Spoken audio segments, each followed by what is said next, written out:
What's up, YouTube? This is Aditya here. Welcome to my channel.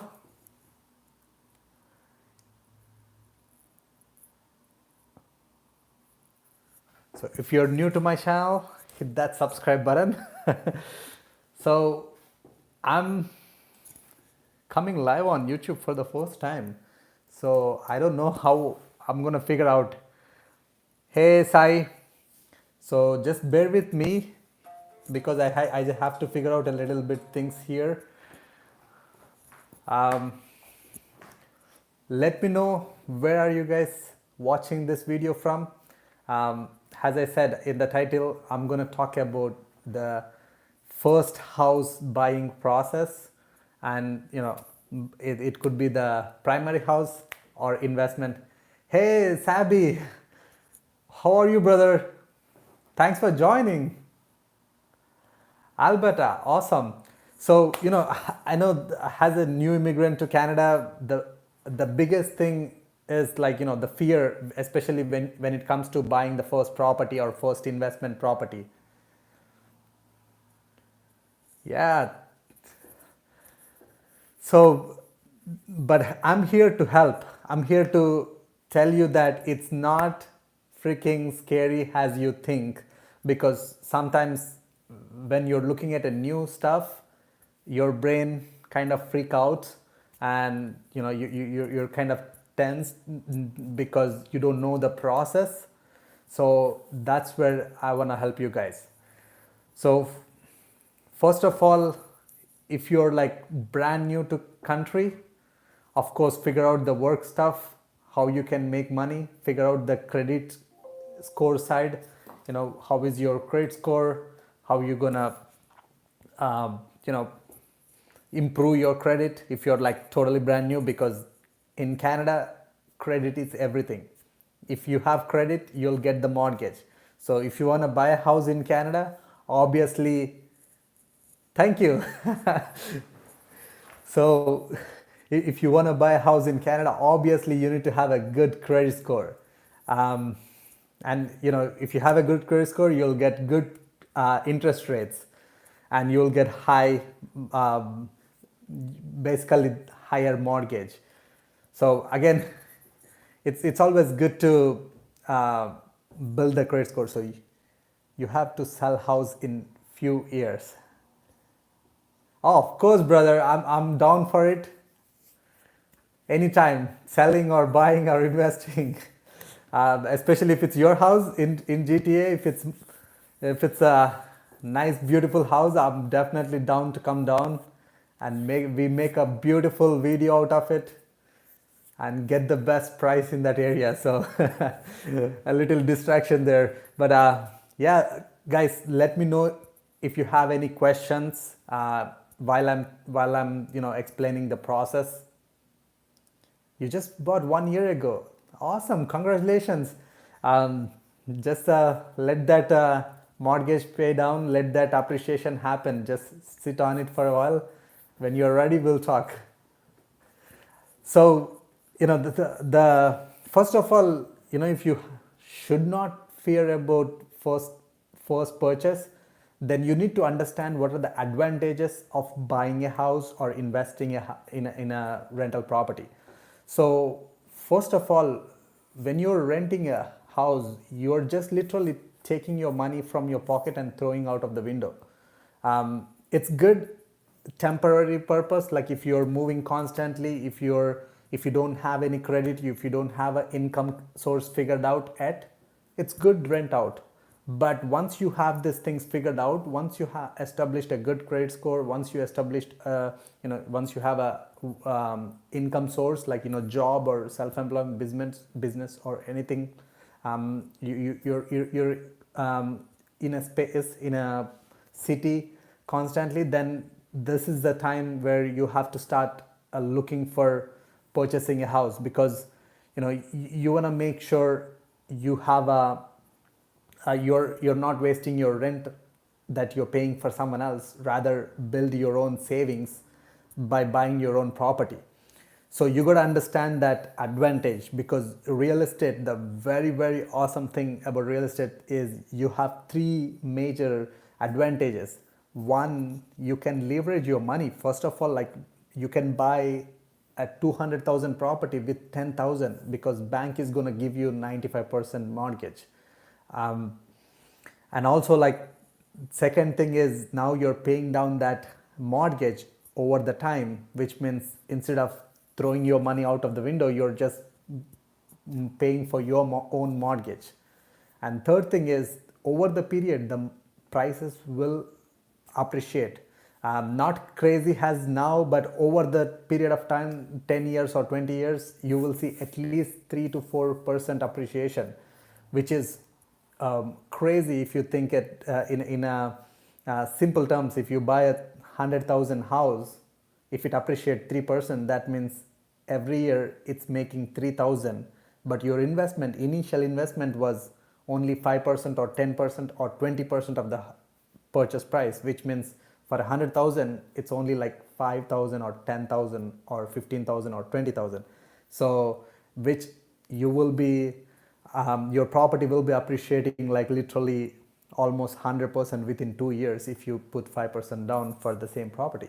So you got to think in that way, like your investment is increasing over the time. So if you're just paying the rent for someone else, then someone else is getting that benefit. You're not taking that benefit for yourself. So you just keep that benefits in mind, so that your stress levels comes little down. And now, first, if you have established your credit score, get a pre-approval. That's your first step, because in right now, at least in Windsor, in Ontario, most of the cities, it's a seller's market. What it means, there are more number of buyers than sellers. So which means there is a lot of demand for properties. So if you're looking at a property, if you like it, it's possible that few other, like 5 or 6 other people like the same property. So now there is a bidding war. So you got to be prepared in order to get that property. So that's where the pre-approval comes in very handy. Get a clear picture on how much bank is willing to give you. That's a really step number one. Step number two, you gotta make sure you have down payment. So of course, if when you're going for pre-approval, the bank or any mortgage agent will ask you about how much money you have. So I'm going to look into the questions in a second, but now you got to figure out your down payment side. Not only just the down payment, also look into at least 3 to 6 months of your mortgage payment and expenses. Make sure you have some savings set aside, or you have a income or line of credits that you can use just in case, for any emergencies in the first few months after you purchase. So that's really step number 2. And step number 3, yeah, I'm gonna get to the questions in a second. Looks like I'm getting some great questions here. Step number 3, have someone who can help you with the process, especially when you're new. You don't know so many things. So the first person, like in any city that you're looking to buy or invest, look for a real estate agent who is really established and who understand the market well, who is really looking for your interest, rather than someone like just randomly calling you by looking at your seeing that you're searching properties online. Don't look for someone like that. Rather look for someone who is established, who are like has good reputation. Get some referrals from online, or get some Google reviews, see who is doing very well, and get their help, because now they can set up property search for you. They can set up, they can share about specific neighborhoods in the area and all those details, and they will be able to help you the rest of the process, because from there it's more like you got to look at the properties, you got to make offers, you got to inspect the property, and then you have to close it, where lawyers come into picture. So these are the steps where your agent can help you solidly, especially when you're new. So let me jump into the chat here. As I said, guys, I'm on live for the first time, so just bear with me in a minute here. I'm just trying to find where the chats are. Okay, here you go. So our household gross income is 180K, and my wife has contract job till May 2021. We are looking to buy a house. Can we qualify? So good question, Saeed.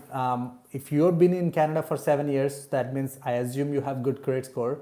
And so if you have that solid income, most likely you do, especially if the contract job is till 2021.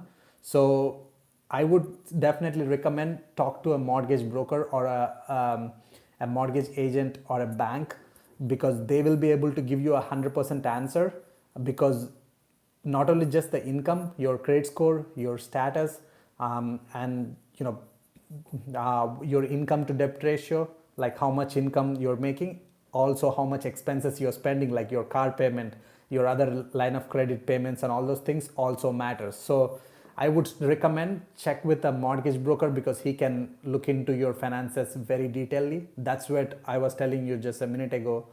Get a pre-approval. How can you get that pre-approval? Go talk to a bank or a mortgage broker. What do you think about Chatham market? Interesting. So to be honest with you guys, I haven't invested in Chatham, but I know some of the investors who are been investing in Chatham for a while, who have done very well, just like Windsor. But honestly, I would say I would pass on, because I don't know much about Chatham. How many maximum rental properties can I buy with a mortgage? Good question, Matt. So definitely you can buy unlimited number of properties. I know it sounds iffy, but that's true. You can really buy any number of properties if you structure it right from the beginning. So what I mean by that, let me break it down. So if your first property, if it's making cash flow, like your income that you're getting from the rental property offsets your expenses, then potentially your income to debt ratio doesn't go down. That means you will requalify again, either for the same amount or more, if your income from the property is higher than your expenses. That means if your property is making cash flow. That's why it's really crucial to buy properties that makes cash flow, especially when it comes to investment. So really, if you're buying right cash flow properties, you can buy any number of properties. I know many people say that some banks will stop you after 6, some lenders will stop you after 8, but trust me, for example, I'm getting most of my mortgages right now with RBC and CABC. If RBC and CABC tells me that no, I will try to get the maximum units with them, and then I will go for next lenders. So there are many lenders out there who are willing to lend you if your income to debt ratio makes sense. So that's where you need to have a proper income to debt ratio.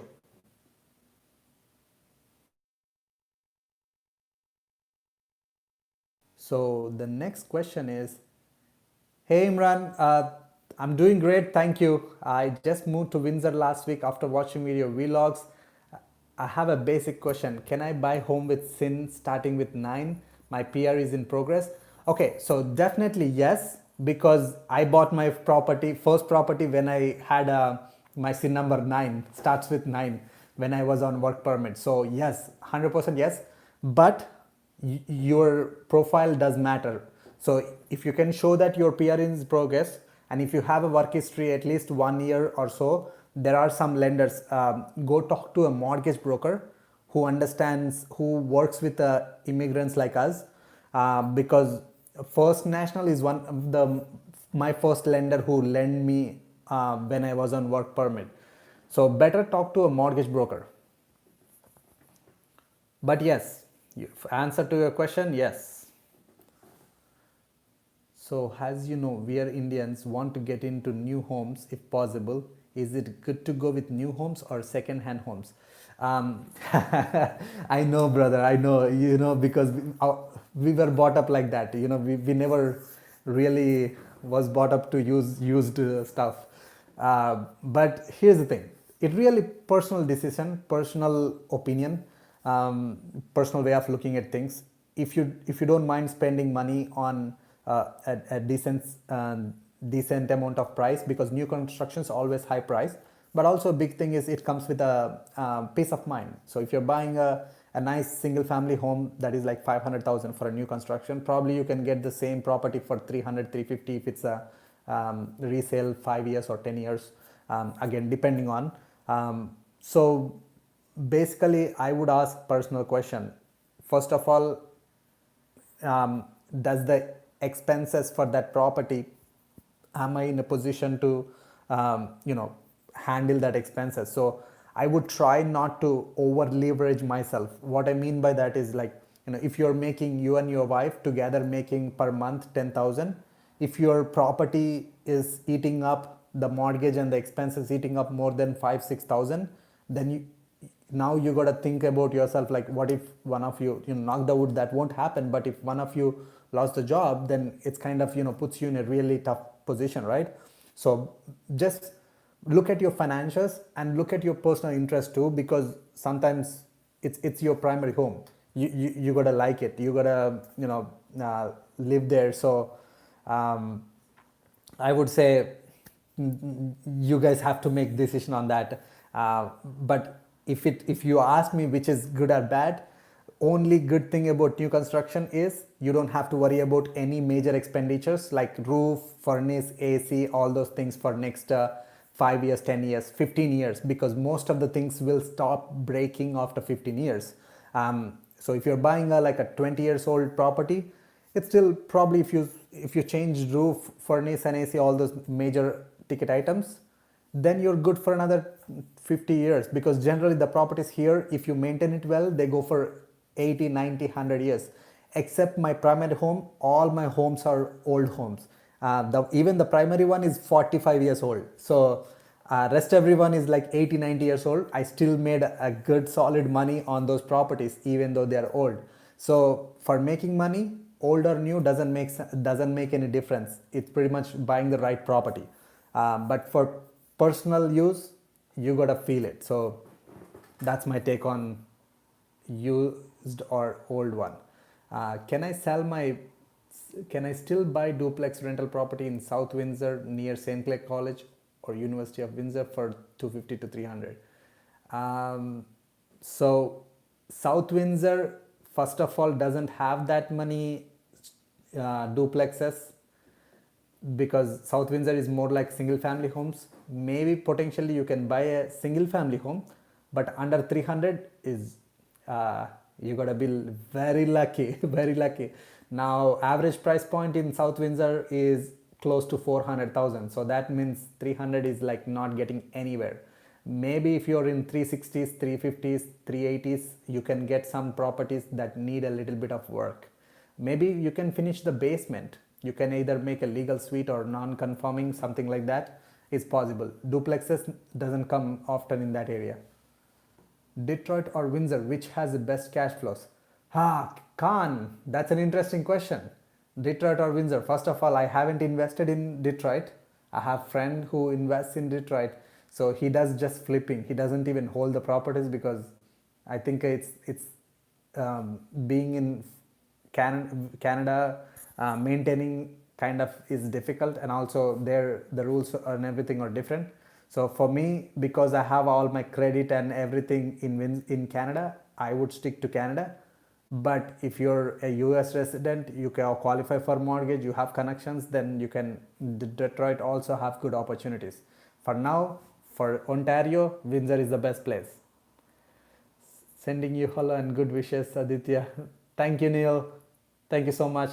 Any good mortgage broker, Matt? Yes, I do have a couple of recommendations for sure. If you're looking for a broker, Scott Dellingham, Lend City Mortgage, he's a very good broker. Scope of architects. Scope of architects. What do you mean by scope of architects, brother? You mean, sorry, maybe you have to elaborate the question. Uh, Harpreet Singh. Hey Harpreet, I'm doing fantastic. How are you?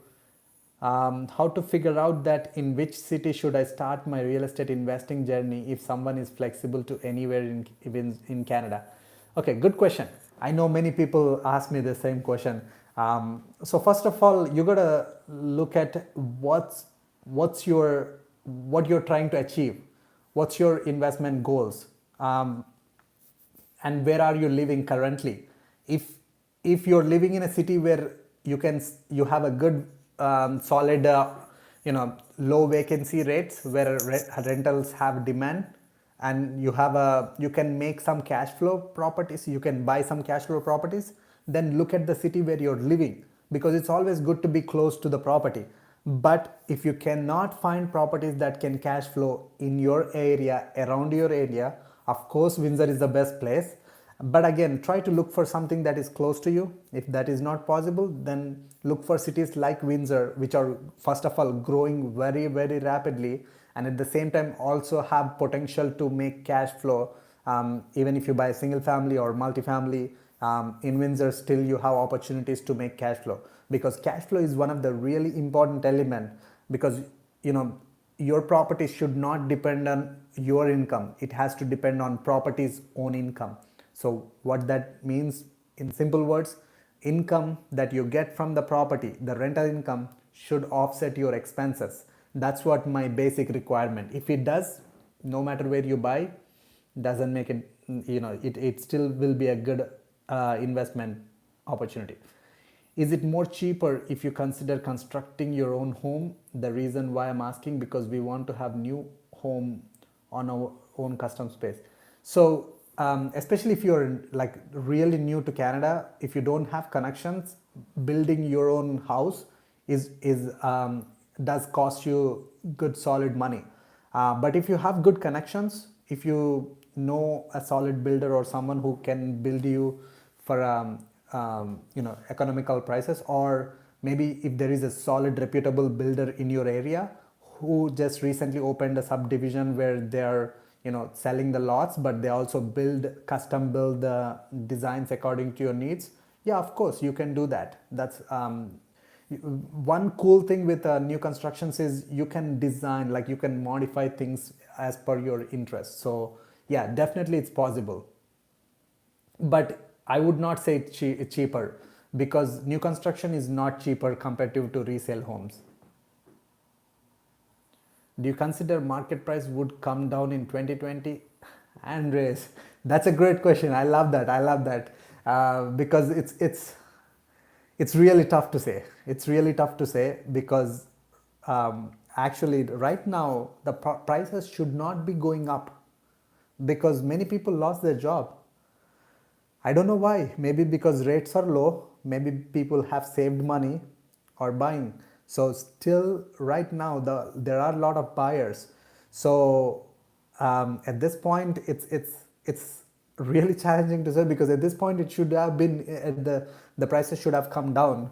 But maybe once the Canadian government stopped giving that $2,000 every month for people who lost their jobs, and the EI insurance, like unemployment insurance, if those things stop from coming, and if people still cannot find jobs, that's when we can start see some foreclosures, because people cannot afford paying the rents. And if the people cannot afford paying the rents or mortgage, now they have to um, they have to default or foreclosure. So that's when more properties will come on the market and the buyers will be less.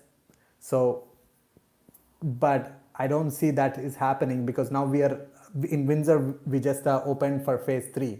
So that means slowly businesses are opening up, and if people go back to work, because economy was super strong before COVID, if it continues to happen, then pretty much we will go back to normal, and the market continues to go in a same direction how it is right now. Once the airports open and once the international people start coming again it goes back to normal. But if if the COVID situation kind of changes again, or if the cases increases, if the job loss become permanent, if the Canada government stop giving money in next few months, then the chances are there for properties to come down, prices to come down. Can I still buy my first house with 5% down? I heard since July 1st now must be. Good question. So CMHC has kind of put so many limitations on 5% down, but the other insurance companies, Genworth, and there is a couple of other insurance companies who still haven't changed any rules. So that means you can still get 5% down. So go talk to a mortgage broker. Definitely you can still buy for 5% down. How important location while purchasing the first home?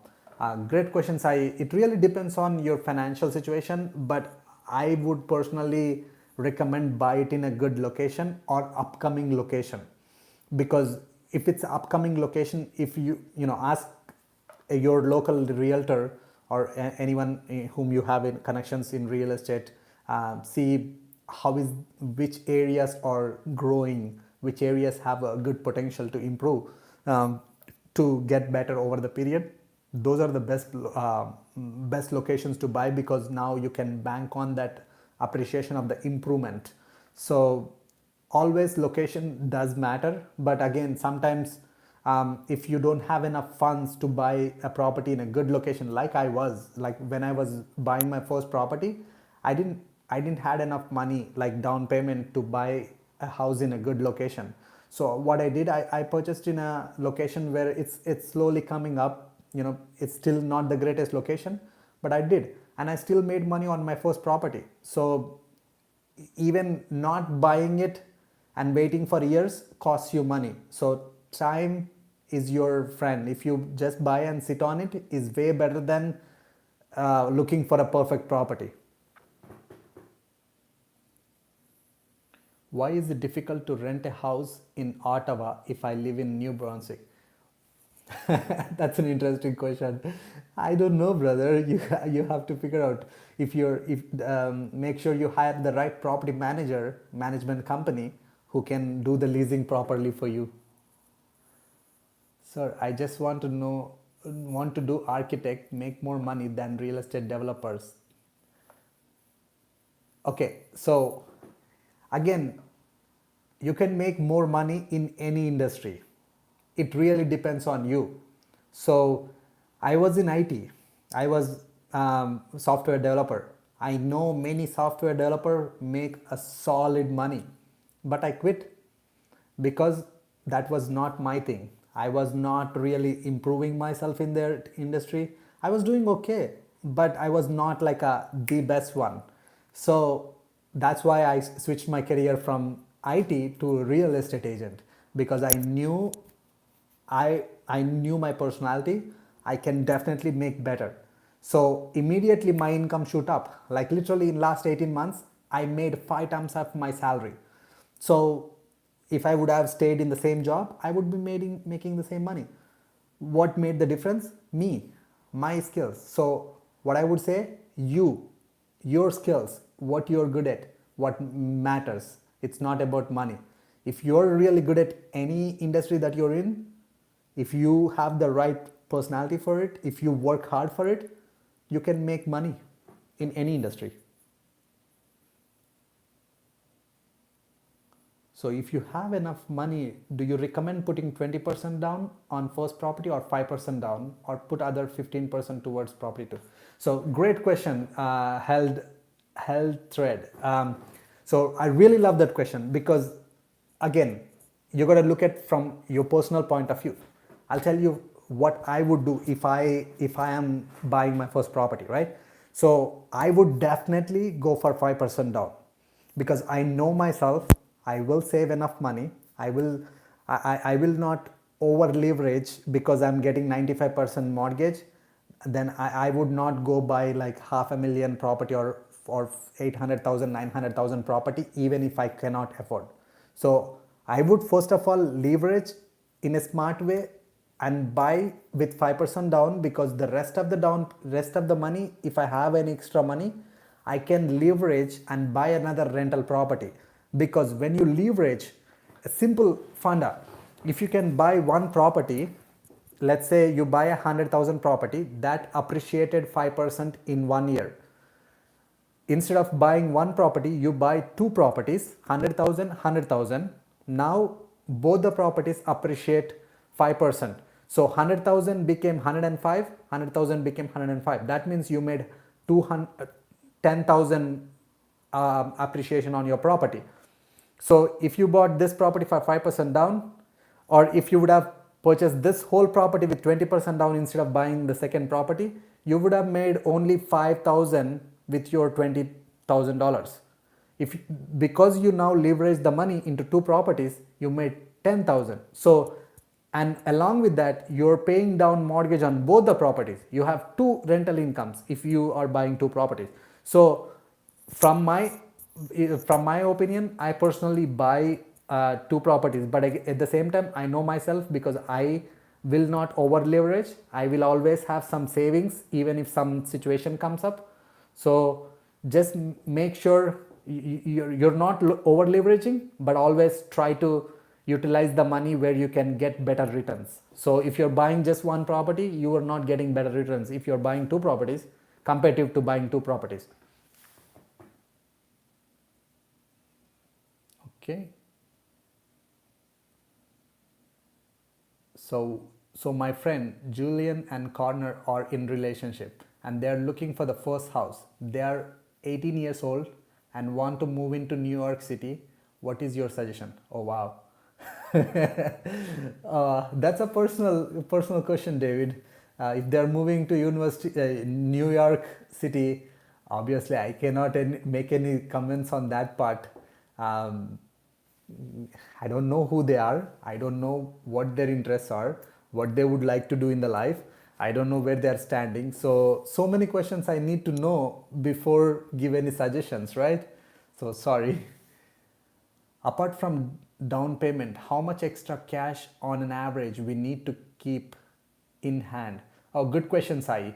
So cool thing, if it's your first property, good thing is you get up to 500,000 worth of property, you get land transfer rebate. So that means if you're buying under 500,000, you don't have to pay land transfer, but you do have legal fees, which will be $1,000 ish, and then you will have other disbursements like additional charges for title insurance, other extra stuff, probably like another couple of thousand, like maybe $1,000 or $2,000. So at least you need 3 to 5,000.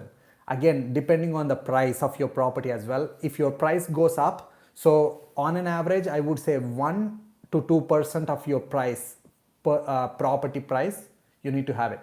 But if it's below 500, if you have 3 to 5,000, should be good enough.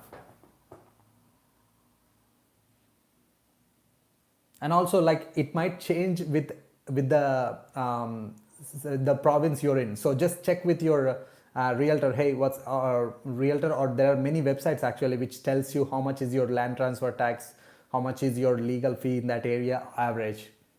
The best resource I use is ratehub.ca. They have calculators there. What would you say best neighborhood to buy in Windsor? Andres, so it's a general question because I need to know so many things about what you're looking in, right? So there are so many good neighborhoods in Windsor. Like if you're looking in terms of investment, if you want to make a good cash flow, probably you can buy in Walkerville area or South Walker or South Central. If you're looking for a nice solid single family homes, probably South Windsor is one of the best one. LaSalle is one of the best one. Tecumseh is also a nice one. Forest Glade is also a nice one. East Windsor is also a nice one. Again, there are many neighborhoods definitely are a good one. It really depends on what you're looking to do. Like, why are you buying? If you're looking for a nice home for you to live in, then it's a different story. So you have to look for what's your highest priority. Like if you need a good schools to be in, then look for the South Windsor neighborhoods like South Windsor. So have to figure out more details. I love this, guys. I love the questions. I love the enthusiasm. Thank you so much. Um, which vacancy rate you believe is good before jump into the market? Um, so again, vacancy rate, what I'm referring to is you need to have people who are looking for properties, like looking for renting the places. So if you in your city, if the vacancy rate is too high, that means the properties are sitting vacant. That means you don't have income coming in. So look for at least lower than 5%, or in the worst case scenario 10%, because if you have out of 10 properties, one property is vacant. That's how I look at vacancy rate. So go as low as possible. If the goal for the city which has lowest as low as possible, where you can still make cash flow.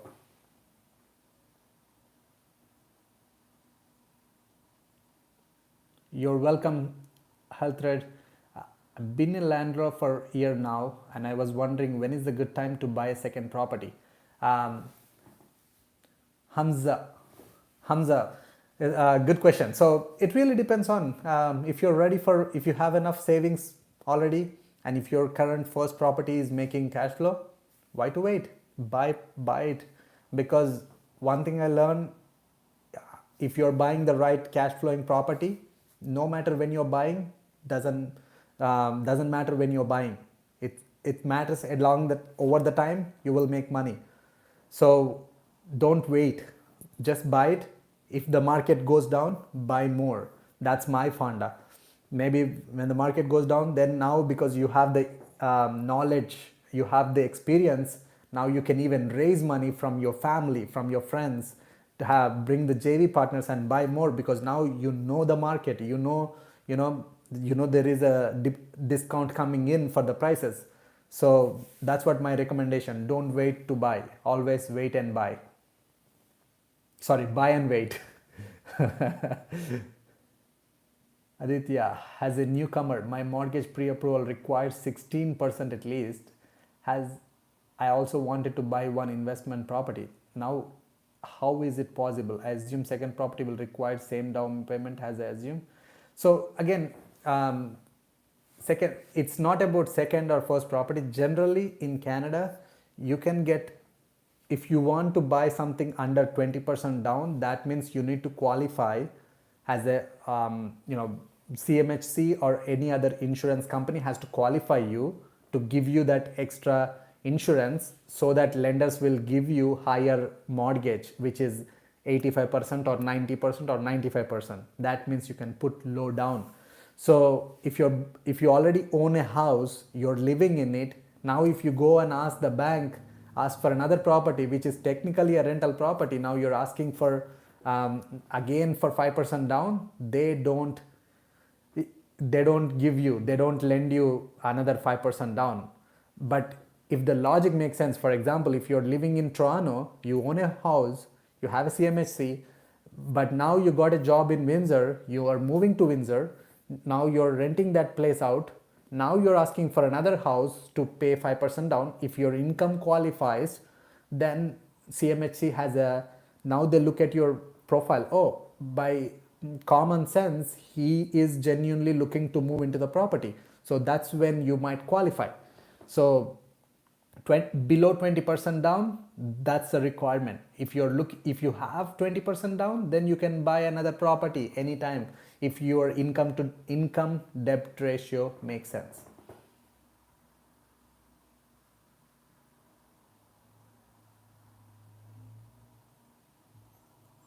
Do we have to hire home inspector, or is something that construction company or seller takes care of? Sai, good question. Always, especially new people like us, must hire an inspector. I personally strongly recommend hire an inspector, because seller always have his own best interest, which is selling that property. He won't tell you everything. Agent, same thing. Even me, I'm an agent. I can tell you some extent. I'm not a construction guy who knows everything. Whereas when you hire an inspector, his job is to look what is bad in your property. So that means that gives you a clear idea what condition your property is in. Sometimes it will help you, not sometimes, all the time it will help you either first make a decision whether to buy that property or not based on how bad or how good the property is. Second, you can plan certain things. Third thing, you learn so many things, especially like I learned so much stuff by going with the inspector to the property, because I will always ask him bunch of the questions. Like I used to ask stupid questions. Why the water is seeping from there? Or why the drywall has a little buzz, where it came from? So many stupid questions. But when you're asking the inspector, because you hired him to tell you what's wrong with the property, so strongly recommended to hire an inspector. Do you see the real estate market in Southern Ontario in next, how do you see Southern Ontario in next 5 years? Good question, Vector. Man, it's an interesting one. It's really hard to predict, but I can say about Windsor, I feel Windsor can be in a good position in next 5 years, because I see so many things happening in Windsor. Lot of immigrants moving in, lot of students coming in, except COVID time. I know, don't throw me questions saying that, oh, it's COVID, people, students are not coming. Yes, not right now. I'm not talking about current situation, but in general, before COVID, I believe, and also like because of COVID, a lot of people now thinking, especially who are from bigger towns, bigger cities like Toronto, Vancouver. I met so many clients in recent times like, oh, now my job, they're allowing me to work from home for next 1 year, 2 years. Now, why do I have to pay so much rents there, which say with the same rents, now I can buy a property in cities like Windsor. So cities like Windsor, I feel will grow in next 5 years. And on top of that, Detroit is beside us. So that is also a solid asset for Windsor, because for happenings, people who love to have happenings, they can go to Detroit. And also job, people who are citizens in Canada, they don't need H1. All they need to apply for a company. If the company offers a job letter, they go for interview at the border for TN visa. Boom. So there are like at least 7,000 plus people who are crossing the border every day for work. Not now, before COVID. So I see a bright future. Any new construction townhomes in Windsor under? Yes, definitely there are new construction townhomes close to 400 or under 400. If you want under 400, there are some areas like Hammersburg. Reach out to me, DM me on Instagram or Facebook. Maybe I can hook you up with more details. Do you hunt properties with one per? Harpreet Singh, I love the question, man. So many people ask me that question. First of all, if you're investing, forget about 1% rule. There is so much noise about 1% rule. I think I'm going to make a video on this one pretty soon. I'm going to post this video as well. So I don't believe in 1% rule. 1% rule is freaking just a ball, like just a kind of a, what do you call, I can tell a word in my language, but it's kind of hard to tell me in English. It's just a symbol. It's just to show like if it can make sense or not. But so many things goes into it. I would look for, especially if it's a smaller property like single family, duplex or triplex or fourplex, forget about 1% rule. Look at what's your current property condition, how much income does it make, how much expenses does it have, like what are the expenses. If the property makes good cash flow, like income minus all the expenses equals to cash flow. If your property makes good cash flow, then keep it. So what's 1%? Then basically like 1% is, if you have a property, the value is 300,000. Now you expect the income to be 3,000. So that is like 1% of income of the property is 1% of the purchase price. That's not a real scale that if you are looking for just 1% rule, you will never ever end up buying a property. If I was just looking for 1% rule, man, I would have stayed there where I was 3 years ago. I could not even buy one property, because nowadays 1% rule at the get going is challenging. But instead, if you buy a property that needs some work, do some improvements, then maybe you might be able to aim to get it. but rather still I would aim for good cash flow rather than looking for that stupid 1%. Because what if you have 1% rule but stupid expenses are so high? What do? There is no cash flow. So look at the cash flow. How much is the income? How much is the expenses? What's the money left? That's what I look for, at least.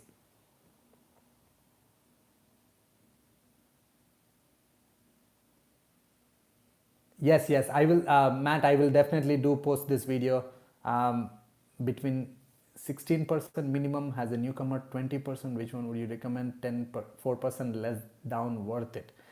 If it's only 4%, personally, man, if you have money, I would go for 20% down, because why do you wanna have that CMHC now? If you wanna refinance or sell again, you have to pay some penalty on top of it. So rather just go for a 20% down. How long do you need to work at new job before you use the job towards getting mortgage? Good question, health rate. So basically it really depends on your personal profile, because if you're in the same industry for a while, some lenders give you an exception even if you're new to the job, if you don't have a probation period. So it really depends on what's your credit score, how long you've been working in the industry, so and also like what's your status in Canada. So better talk to a mortgage broker. There are chances even if you're new to the job. How long do you think prices going to behave the way they are being now? Jamie, good question. I don't know how long this price is gonna be, because even many bigger experts who are like experts at the economy are unsure what's gonna happen with the prices. I'm a simple guy. I'm not that much economist. I don't know much about what's going to happen with the economy. All I know is if I buy a property that has good income, that can offset my expenses, have a little cash flow, I can sit on it. Whatever, even if the price goes up or down, I'll just sit on it. If the price goes up in next 5 years, if I want to, I can sell it. If the price goes down, I'll just sit on it, because at least my mortgage is paying down. By end of 20 years, I'll have free and clear property. So I will try to keep it simple, because I'm not that much economist. So sorry, I wish I had a better answer. That's a genuine answer. We are pre-approved for different prices with different institutions, including Rate Hub. How to finalize how much we are qualified for? Sai, that's a good question, because if you don't talk to too many lenders, go for one broker who has a different lenders. So he might be able to give you, because every lender has a different ratios. Like some lenders will look at X income to debt ratio, some lenders look at Y. So that's why your pre-qualification changes a little bit. But better if you talk to a specific broker who has different lenders. They might be able to tell you, oh, if you go to this lender, you'll get X amount. If you go to this lender, you get Y amount. So you better, depending on your needs, like how much you're looking for, better go for the mortgage broker and ask him, hey, I might need this price. See who will approve me for that price.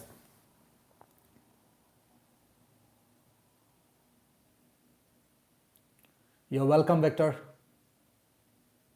Can you talk a little bit about property taxes in Windsor? I mean, what do you want me to talk on taxes? In Windsor, again, even in Windsor, every area is different. The areas that are prime have higher taxes. The areas like Central Windsor, Walkerville, downtown, the taxes are normal. So it really depends on which neighborhood you're buying in. So just check whenever you're buying a property, better look at how much your taxes are, because if the taxes are really high, don't go for it. Look for something that is reasonable price. How London, Ontario for investment? I want to invest in Windsor and move there, but I want to stay close to GTA. That's really personal in interest, and also what's your investment goals. So if London, Ontario makes sense to you, yeah, better invest in London, Ontario. That's also a great place. People make money in every city. As far as I know, GTA people make crazy money. London people make money. Windsor people make money. So, but only thing is, like, every market is different for every people. Everyone's goals. So if I was in GTA, I don't know if I would have buy 7 properties, because I cannot afford that. I don't have any banking cash that I can get from my parents or from family. No support. So for me, pretty much everything has to come from my pocket. So I was not making that much money and all those things. So for me, I was like perfect. This city was perfect because I had small startup cost. That is perfect for me to get in. If you have enough solid income and you can put higher down payment to make the cash flow work, yeah, any city makes sense, brother. Hi Aditya, just want to say your videos are really great, educational. Keep up the good work. All the best for your future. Thank you so much, Hardik. I really appreciate. Thank you so much for hopping on the live. Um, Thank you, Aditya. Best wishes to you, Marco, and whole Win City team. Thank you so much. Thank you so much for answering all our questions. I have one more. When buying second property or third property, do lenders take income and rent as a personal income as well? So again, yes, that's how they do the income debt ratio, because they consider the income from the property, they add to your income. So that way your ratios doesn't go drastically down if you buy the first property and going for the second property. If you have the income coming in from the first property, that will be added to your income, and then they do the calculations. So if you buy the cash flowing properties, you can buy unlimited properties. What is the scope of jobs for photographers and videographers in Canada? Good question. I'm looking for a social media and marketing expert. Anyone is if anyone in the group has skills, DM me a video or your scope of work that you have done, and tell me what your skills are, if you're willing to move down to Windsor. So thanks for reminding. Actually, I know that's not answer to your question, but answer to your question, brother. Videographers and photographers anywhere in the world has demand, depending on your skill set. If you're good at it, yes, you have demand. How much taxes is laid on cash flows? Sorry. Oh, tax questions, Sanket. It's tough, buddy. It really depends on how you structure your deal. If you have the property on your personal name or corporation, if it's on personal name, and how much expenses are you showing on the property. So many things goes into it. I would say better ask an accountant. If you don't have one, better hire one, because especially for investing, accountant plays a major role. You need to know which one is your expense, which one is offset your income. So do you mean we should look for an independent mortgage broker than reaching out for? Yes, that's right, Sai. I would 100% recommend reaching out to a broker, because now you're going to every lender trying to get their credit check, and doing 50 credit checks, 15 credit checks, or 10 credit checks. Not good for that many credit checks at one certain time period. So better go talk to one mortgage broker who will again see who is good one in your city. Talk to one person. They will be able to help you to give you which lender can give you a better price and better terms according to your profile. So they know better than one specific bank, because if you're going for one specific bank, the bank can only give their own products, because they cannot bring the products from other bank, right? So every bank, every lender has different terms, different advantages, different disadvantages. So if you're working with a mortgage broker, they might be able to explain you if they're a good one. So make sure you ask them.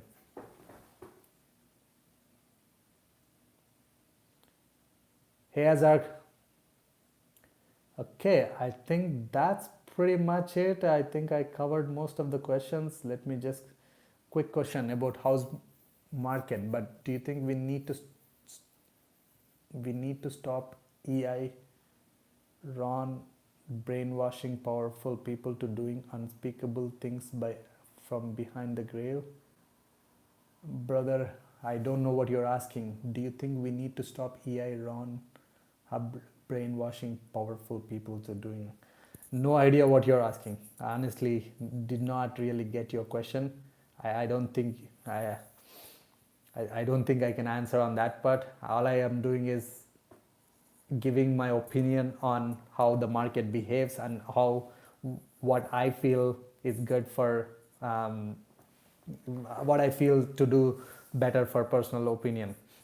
personal finances. So if you like it, take it. If you don't like it,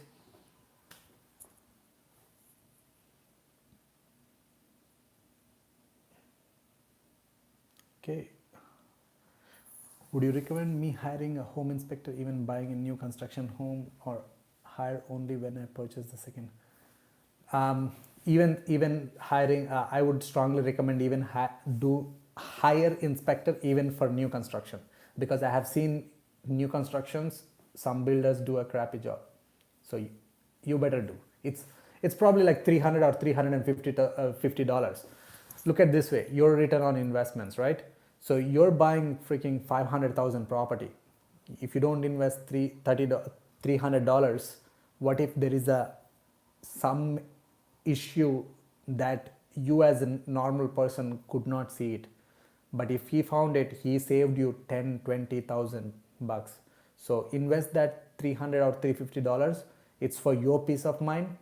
And of course, I'm not getting affiliated to suggest you that, but personally I experienced, because on my sixth property I was too overconfident, and I purchased the property, I just looked through it and I just purchased it, and I learned a brand new thing, which is like, this property has a septic.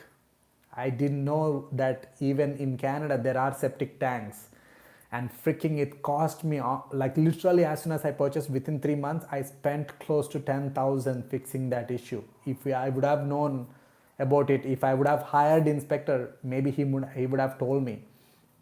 So brother, I know when you're paying that $300, maybe if you feel like is it worth it, but trust me, so far other than that property, I did inspection for every property, and at least even if they don't find anything, I know what my property condition is, I know what are good, what are bad. So trust me, you're gonna thank me in later if you do that. Invest it. How difficult is the refinance process, and how long do you need to maintain the house before doing it? Jamie, good question. There is no specific requirements for refinancing process. Like there is no any set guidelines saying that you cannot refinance the property in 5 months or 6 months or 10 months.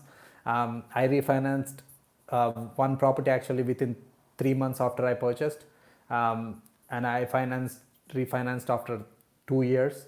So it really depends on how much equity you have in your property. If your property has enough equity to do the refinance, and the lender, what you need to look for is like, if you have enough equity, you can refinance and pull it. But what I would recommend, be cautious about is, first of all, how much penalty do you have to pay for the existing lender, existing bank or a mortgage, whoever holds your mortgage, how much penalty do you have to pay if you refinance? Some lenders don't charge any penalty if you are with them. Like for example, if I have a property with RBC and I asked RBC, hey, can I refinance this property? Sometimes they do without any penalty. So check with the existing mortgage lender, whoever you have your mortgage with.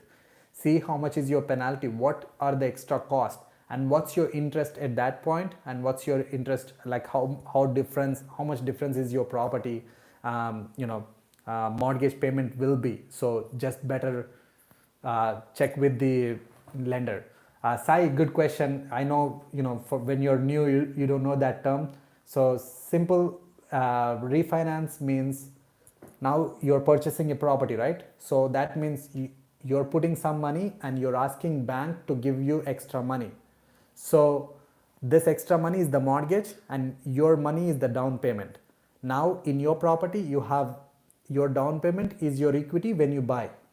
Now after 2 years or 3 years, if your property you purchased for 500, your property price became 700.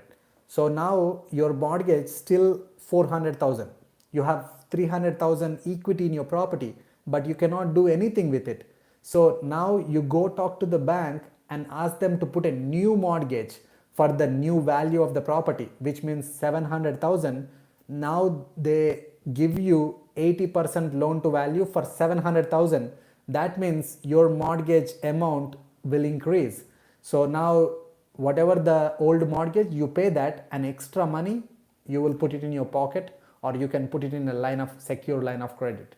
So that is useful for buying more properties or investing, but don't buy expensive stuff. Hope it makes sense to you. Is it better to get interest only mortgage if you're going to keep the house for a couple of years so you can have more money up front? I mean, it really depends on. Interest only mortgages are very rare, especially if it's a traditional conventional mortgage. But if it's a private mortgage, obviously go for interest only, because now you can refinance. Again, okay, let me take a step back because it's hard to answer this question. Interest only, first of all, someone who doesn't know what's interest only, now conventional mortgage always have interest plus principal amount. So your whatever the monthly payment you're paying, it has both your principal amount and the interest. So you're paying every month principal and the interest. But when it's interest only, you're only paying the interest for every month. That means your principal, if your mortgage is 400,000 at the beginning, it will stay the same 400,000 at the end whenever you want to get out, but you paid interest all these periods. So the good thing is you don't have compound interest because you have the same principal amount. So basically, if you want to have a short-term mortgage, your best bet is to have some variable terms, like see which look for your term. First of all, if it's 6 months term or 1 year term or 2 years term, look for the shorter term.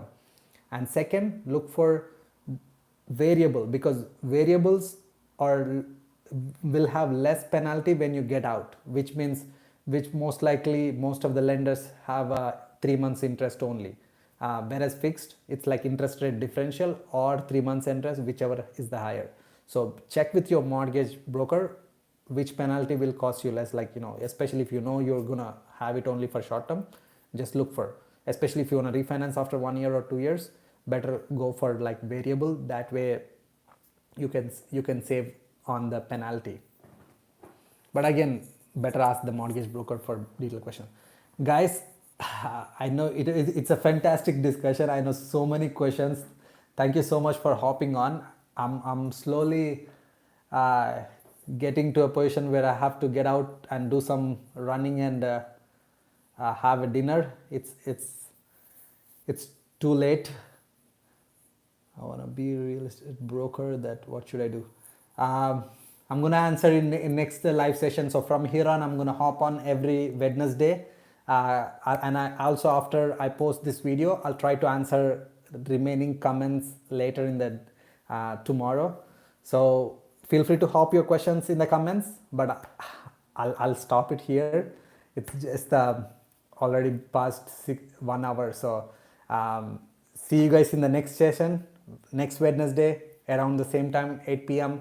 Come with your questions and let me know if you have any specific topics that you want me to discuss on, other than the topics that I come up with.